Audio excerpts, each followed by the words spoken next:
Hello and welcome to Lecture 2.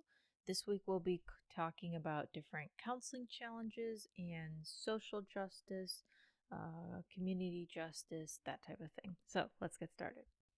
So I thought it would be helpful to start with definitions because this chapter has a lot of different words. Some of these words might be a little bit big.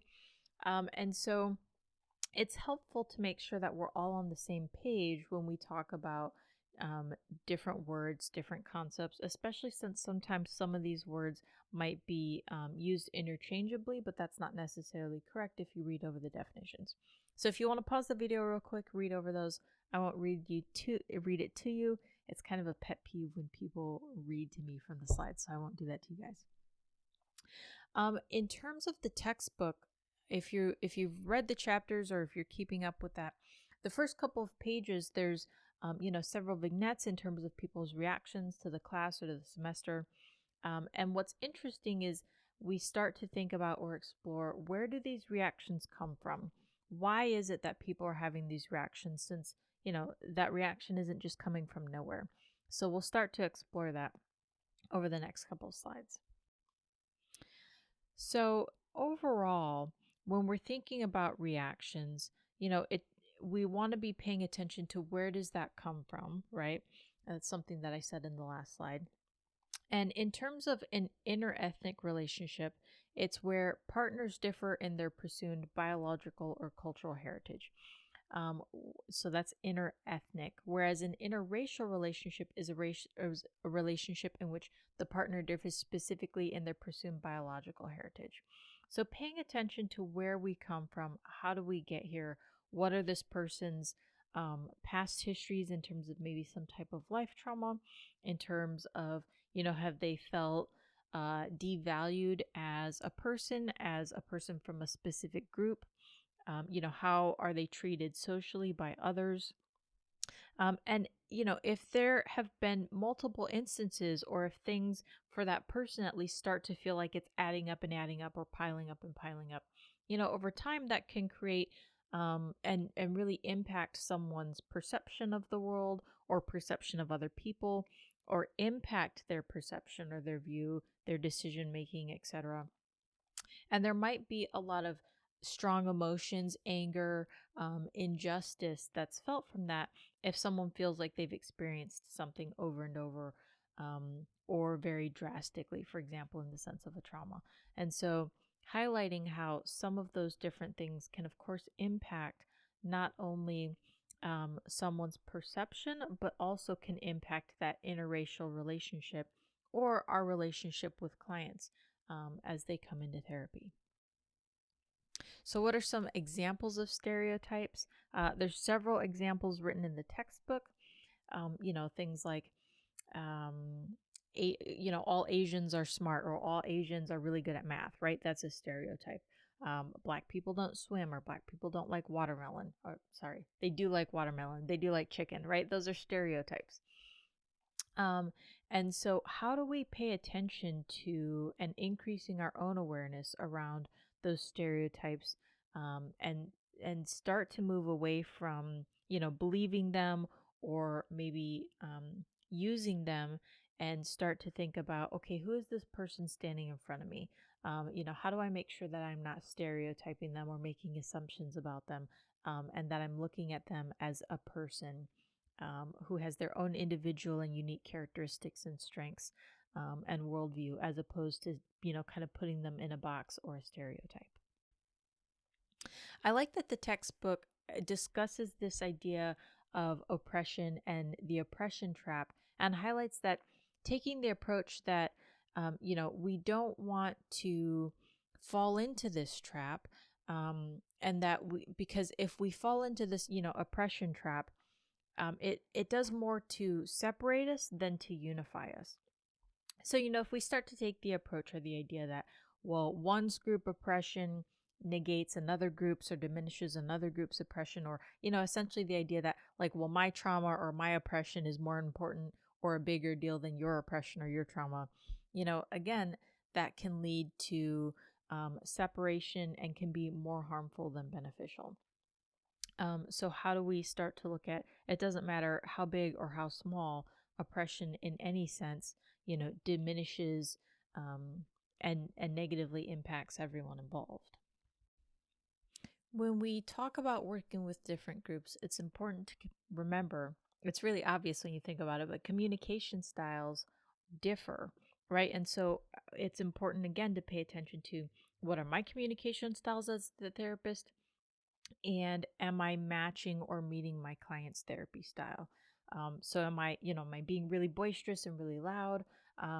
Is my client being really quiet and really soft spoken? And so a lot of times we talk about, kind of this therapeutic attunement, or matching the client in terms of either behaviors, like if they put their hand on their chest or their head, whatever. And so paying attention to that and making sure that if there's huge differences, that we're kind of tuning into the client and meeting them where they're at. And of course, different cultures are going to communicate very differently. So if you think about, for example, American Indians might be very soft spoken. They might, not meet your eyes or your gaze. Asians, depending, might not, make eye contact, or might not make as much eye contact. White individuals, Western culture, a lot of times we tend to be very loud, very outspoken, very direct, very, a lot of eye contact. Paying attention to different presenting concerns, right? Someone with, say, autism or experiencing a learning disability, depending on what's going on, they might also not make might not make very much eye contact, if any. If there's a lot of anxiety, someone might be bouncing around or be very anxious or talking really fast. And so paying attention, of course, to what's going on with your client. What are some of those nuances in terms of how they're communicating, and making sure that, I talked about kind of matching the client's style. That's building on that therapeutic alliance, building on that rapport, and so that they feel like they're being heard, they're being understood, and that you're really attuning to them. So there are a number of challenges that you and that we as providers or therapists might face. One is a client may challenge our competence. I've had clients, especially when I was just starting out, say, you look really young to be in this field, or you look really young to be a therapist. What do you really know about being a therapist? And so I view this as kind of rolling with the punches or staying curious and open.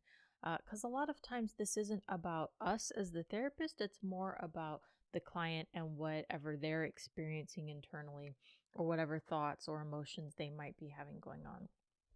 So if a client is being resistant or hostile or mistrustful, being open and curious, in a way that doesn't challenge them, and in a way that says, well, tell me a little bit more about what's going on, or I'm curious, what's leading you to ask that, or something like that, so that you help them explore those emotions or those thoughts if they're open to it, as opposed to maybe potentially saying something that could alienate them even further.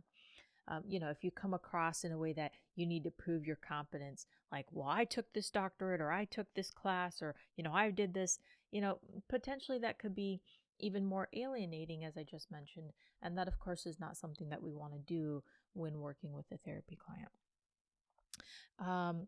When we talk about, working with individuals, it's important to explore what this might look like and how you might bring it up.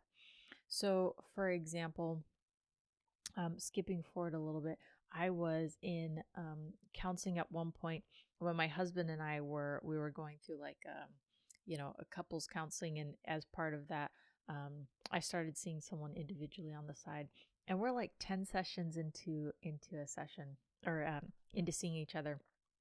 And it felt really random at some point. She was, it felt really out of the blue. She was like, hey, so I'm white and you're black, and how do you feel about that, in terms of working together? And I was just kind of like, what, why are we talking about this right now? It caught me so off guard.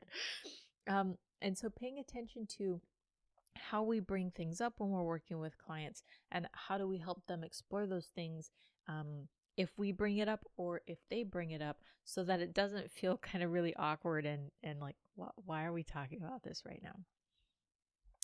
I've already talked about needing to prove our competence and how that might not be as beneficial. In terms of transferred racial animosity, this can appear in several different ways. So, for example, dismissing or downplaying the pain of a suffering individual, being unable to form a therapeutic relationship with an individual, having difficulty or experiencing difficulty being empathic towards a certain client or a certain client group. Maybe the opposite of that, being ultra sensitive to potential racial slights, misinterpreting client actions, and possibly even unconscious desire to harm the client rather than help the client. So, if you're getting to a point where you're experiencing a lot of reactions or very strong reactions to a specific client, do some consulting, get some consultation, get some supervision, or even some therapy to process through whatever's that is driving that reaction for yourself. For white individuals who view a client, view a counselor of race as, they might view therapists as, you're a super therapist, maybe, for a number of different reasons, possibly making assumptions that because a counselor is someone of color, he or she may be an expert on race relationships. White individuals may be in some type of interracial relationship and may seek out a therapist for that reason. So, for example, hey, my significant other is, someone of color. You're also someone of color, so maybe you can help me understand what they're going through or what their life experience is. And so, just paying attention to and thinking about why might whoever the person is in front of you, how did they come to be sitting in front of you specifically? Why now? Why you? And sometimes there are racial factors that are at play or assumptions or biases that are at play that they might not be aware of. And sometimes it's not. Sometimes it has nothing to do with that, right? Especially with how booked out therapy is currently, right? A lot of places are booked out for 3 to 6 months. So it's like you get who you get, right? And unless there's some really strong personalities or something that like this really is not going to work, sometimes, depending because of those wait times, sometimes it's like, we're not paying attention to or thinking about racial factors. I just need to get in and get seen by somebody. So again, depending on what the presenting concern is, and if someone's been waiting 3 or 6 months to be seen, sometimes there's a level of desperation. And sometimes these factors that we're talking about are not at the forefront. But again, I'm going to keep saying this. It's really going to depend, right? Who's the client? What is their situation? What's bringing them to therapy? And so paying attention to what are, depending on who the person is, if they're white, if they're someone of color, what are the assumptions and biases that they might have about you as the therapist, which is going to be based on their own upbringing, on their own worldview, on what they've been taught or learned throughout their life. So there's a lot at play. There's kind of like, if this is the surface, there's all these undercurrents that are going on that if we're not aware of them or if we're not thinking about them, a client might say something or we might say something. And if we're, we might have a lack of awareness of like, oh, this is tied to that, or, oh, I just said something which is tied to, my own background or how I was raised or etc. So yeah, it's really important to really start to be thinking about these things as we start to work with clients. Here are some discussion questions and things that we could be discussing if we were in class in terms of, what kinds of biases or prejudices do we have towards one another? What are, are there advantages or disadvantages of being a person of color or being a white person who is a therapist? How might that play out, which we just talked about in a previous slide a little bit. So I mentioned earlier in the lecture slide deck in terms of, where do these biases come from? So this is a YouTube video. I won't put the YouTube video in the actual lecture. I'll just drop the link in the description so you can click on it. It's not very long. It is really interesting though, because they essentially ask these kids some questions. And essentially what it's I think a video by CNN. Essentially what it comes down to is these children, even though they're very young, are being taught, at home, through society, through what they watch on TV, to have biases. And so, not to get into politics, but, in recent history, there's been all these concerns about the police are the problem, the police are the problem. Well, what if it's not the police? What if it's what we're being taught at home when we're little kids? And then as we grow up, those beliefs, those assumptions, those biases are essentially ingrained because it's what we were taught, and we're not aware of those. So, yeah, watch this. It's really interesting. And it really brings into question how, we all have biases. Where do these biases come, and how do we increase our awareness around them so that they're not negatively impacting not only us, but the individuals that we interact with on an everyday basis?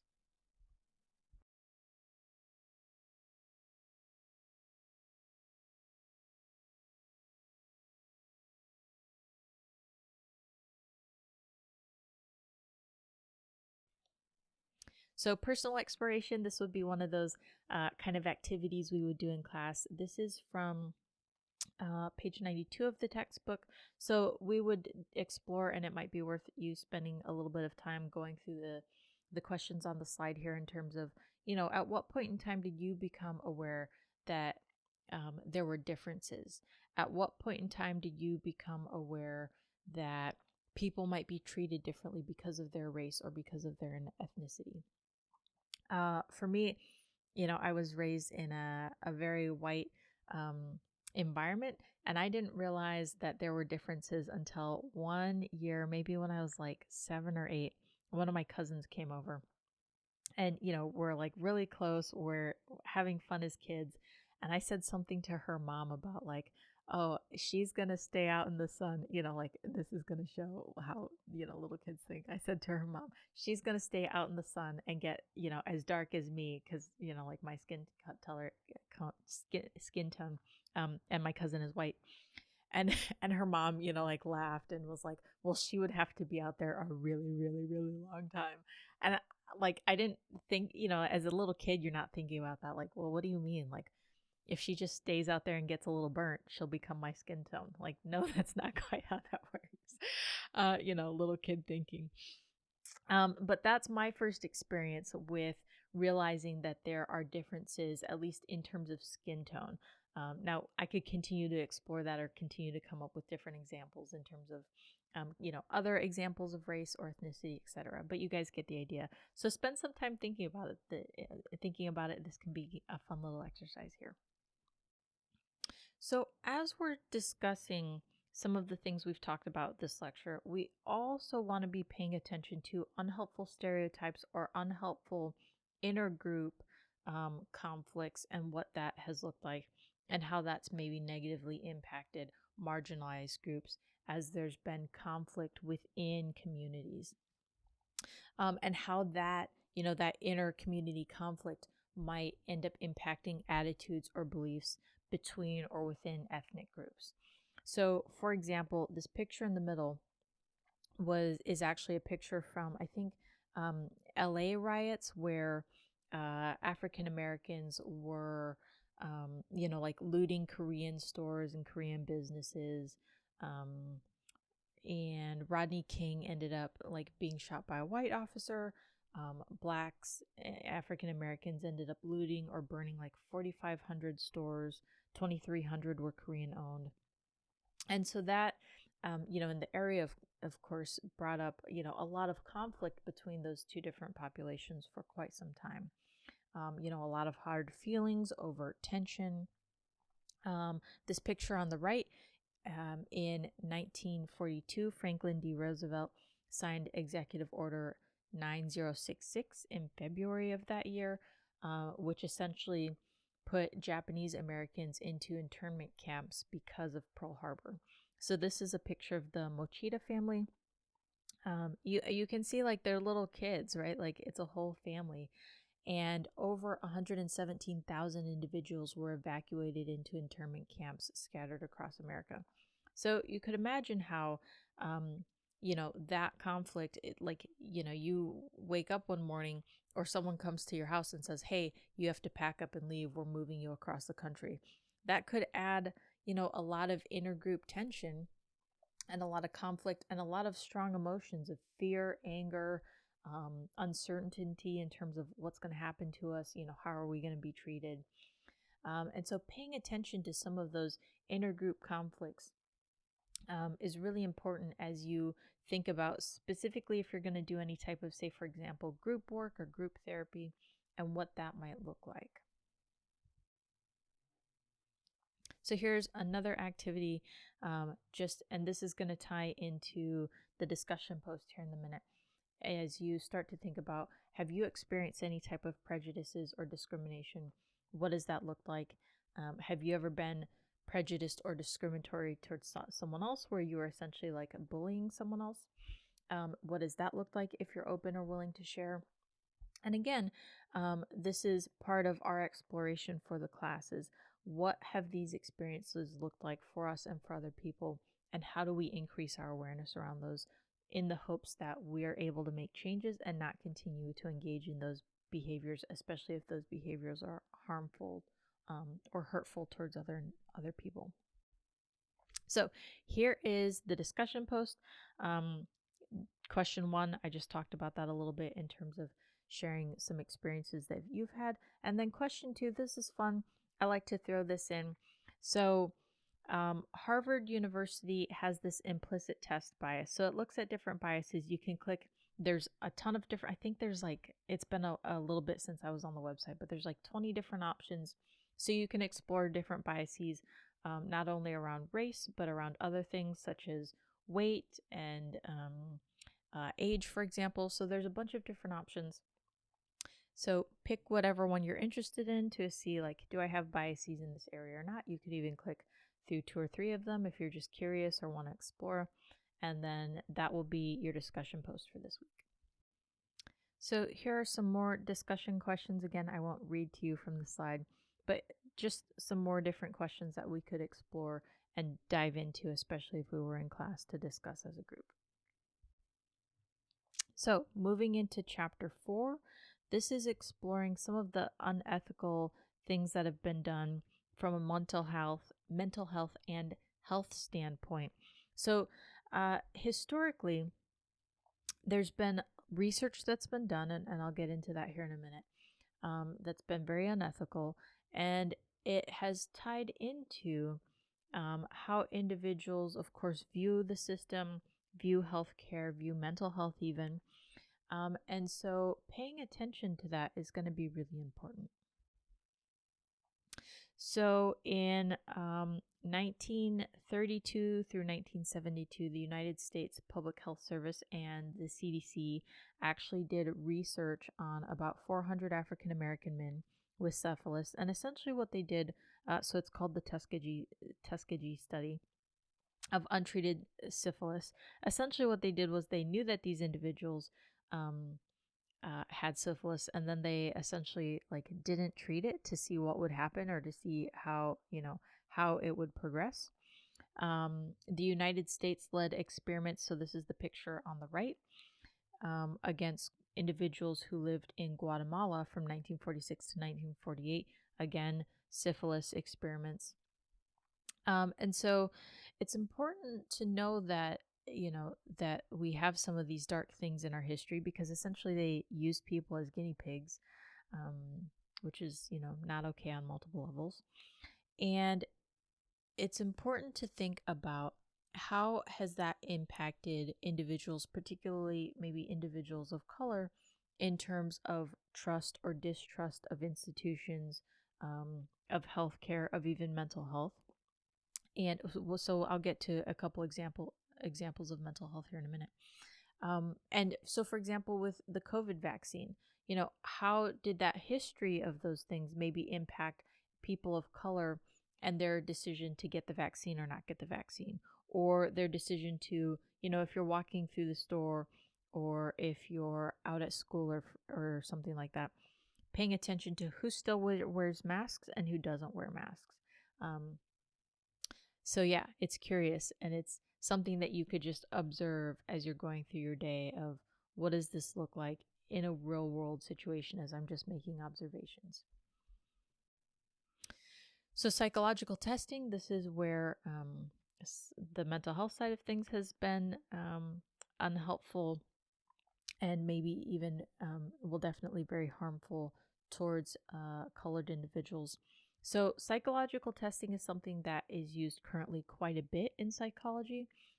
Tests were standardized, historically at least, on white middle class individuals. So, if you think about generalizability, if tests are created on white middle class individuals, can those results be applied to, say, someone who is a person of color, or who's a person of color who is, say, also poor or from a lower socioeconomic status?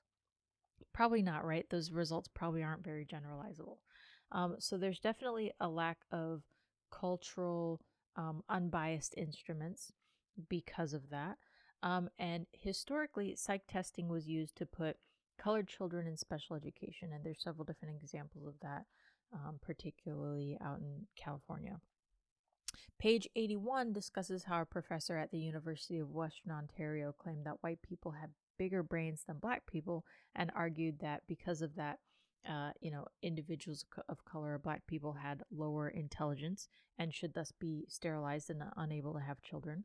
So that's an example of scientific racism.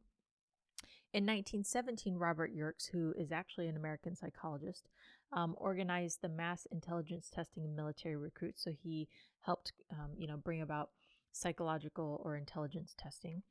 And his findings showed that the average IQ of a black man was considerably lower than that of a white man, which, then in that time frame, right, this is 1917, supported the idea that, blacks were dumber, they're not as smart. And so, maybe there's some genetic differences between races. However, later research then showed that, really, you're doing testing on individuals who had no education due to segregation and severe socioeconomic disadvantages. So, if you're coming from a very poor background, you have limited resources.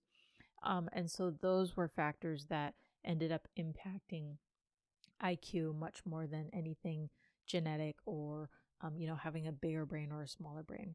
So, these are just some examples of how science has been racist, particularly from a mental health background in the past. So, interestingly enough, in 2021, the APA, American Psychological Association, actually came out and apologized for, to the to communities of color for some of this structural racism, scientific racism, and essentially said, hey, we're sorry that this has happened in the past and in history. So I think that there are, steps and strides that are being taken to, attempt at least to correct things that have happened in the past in terms of some of that racism. But it's definitely important to continue to move the ball and say, okay, what still needs to be changed? How can we get better? How can we as a country or a society or a system continue to get better and improve the services that are provided and the way that we treat people? So here are some more discussion questions. As I mentioned, there's a whole lot of discussion question slides. And so, spend a little bit of time just kind of thinking or pondering through, what are beliefs that we have about other individuals? Are those beliefs accurate, or are they maybe misguided? What has led individuals to be mistrustful of institutions or societies or governments or healthcare systems, which we talked about in a previous slide? How would that impact a client potentially coming to see you or choosing not to come and see you? How would you handle that challenge, or that, not conflict, but, if a client raises concerns, how would you broach that, or how would you, handle that, and what would that look like in your conversation with the client? More discussion questions. I told you I really like these discussion questions. It would be fun if we were in class and could talk about these things. So this looks at a little bit more of, if you're, say, a white therapist in training, or a white student, or a student of color, what has been your experiences? What kinds of emotions are coming up for you? What does that look like over the course of this lecture and also the course of this class? I know we're still very early into the semester, but just paying attention to some of those things, as I mentioned in lecture 1. So again, I'm going to put the link for this in the YouTube description. So Mamie and Kenneth Clark were a husband and wife, African-American couple who were also actually psychologists, and they devoted their life's work and time to understanding and helping heal children's racial biases. And so essentially what they did was they created the doll test, and they were able to prove or show that African American children showed a preference for dolls with whiter or lighter skin instead of black ones. A consequence that the Clarks argued was part of or driven by segregation, and their research actually led to desegregation and the 1954 Brown versus Board of Education. So this is a quick little YouTube video. It's not very long, but definitely worth watching because it's really interesting to watch. There's these little kids, and when they're asked what preference they have, they make these decisions. That's you're kind of like, wow, you as a little kid are making that decision. Interesting. Within the textbook, there's several different case studies. And so in terms of Daryl's case study, it will be interesting to not only read over it, but let's apply some of the concepts in class. So for example, page 86, let's, here would be another activity that we would do in class in terms of applying this model. So paying attention to how are these different levels of this model being applied or showing up in Daryl's case. Take a few minutes and go over that. And okay, so we talked in, I think it was lecture 1 about, what does your organization look like? How does your organization or individuals within your organization treat people of color, treat minorities? And so again, this question or this discussion question list here is tapping into that. Because again, I think it's something that we don't really think about in terms of how does this play out from an organizational side of things, or how am I, as a person who works or shows up in this organization, am I noticing these things or not? Because a lot of times, we're busy going through our day and we don't pause or slow down and pay attention to those things. So this is a fun little story. I'll read this. So the first day of class, a law teacher walks in, and the first thing he does is he asks for the name of a student sitting in the front row, and he says, "What's your name?" And that person says, "Well, my name's Nelson." And the teacher says, "Get out of my class and never come back." And so Nelson is like caught off guard. He's like, "Oh, okay." So he's confused, and the teacher's like, the teacher starts walking towards him like kind of gruffly, like, "You get out of my class. I told you to leave." And everyone in the class is kind of scared, like, and they're also angry, like, what's going on? Well, why is this teacher being this way? And Nelson, he eventually like, okay, I'm gonna leave, I'm gonna go. And so then the teacher says, all right, very good. Now we kicked out Nelson. Now let's get started. So what are laws for? And students are still kind of scared, but they start answering and they say, well, to have order in society. And the teacher says, no. And so another student says, well, so that people pay for their actions. And the teacher says, no. Does anyone have an answer to this question? What is the purpose of laws? What are laws for? And someone else says, oh, well, for justice to be done. And the teacher says, finally, yes, for justice. But what is justice? And everyone, in the class at this point is kind of really irritated at this professor. Like, this teacher's attitude is too much for the first class. But they keep answering. They say, well, justice is to protect the rights of people. And the teacher says, okay, but what people? Why? And a student says, well, to differentiate good from bad and to reward those who are good. And the teacher says, okay, so answer this question. Did I act correctly when I kicked Nelson out of class? And everyone was silent and no one responded. And then there's this unanimous like, no, that wasn't correct, that you didn't act correctly. And so the teacher says, okay, so could we say I committed an injustice? And the students are like, yes, that was definitely an injustice. Nelson shouldn't have been kicked out of class. And so then the teacher says, well, then why didn't anybody do anything about it? Why do we want laws and rules if we don't have the will to practice them? Each one of you students in here, you could have spoken up, or you could have, you witnessed this injustice. You were all here, but none of you did anything.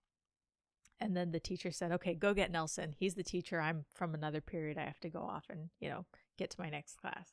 And so essentially it's a story that focuses on or at least to me highlights that, it's all of our job, it's all of our duty to, if we see injustice, say something. If we witness something, it's kind of like when you go to the airport, if you see something, say something. If we don't stand up for, against those injustices, if we don't stand up for our rights, our dignity is lost. And dignity isn't something that can be negotiated. So essentially, it comes down to all of us to make that decision on a daily basis of, hey, if I see an injustice, or if I see someone being treated in a way that's they shouldn't be treated, am I going to stand up against that injustice and say something? We've talked about some inequalities both on the health side of things, in terms of some of those, like physical, like health studies that were done.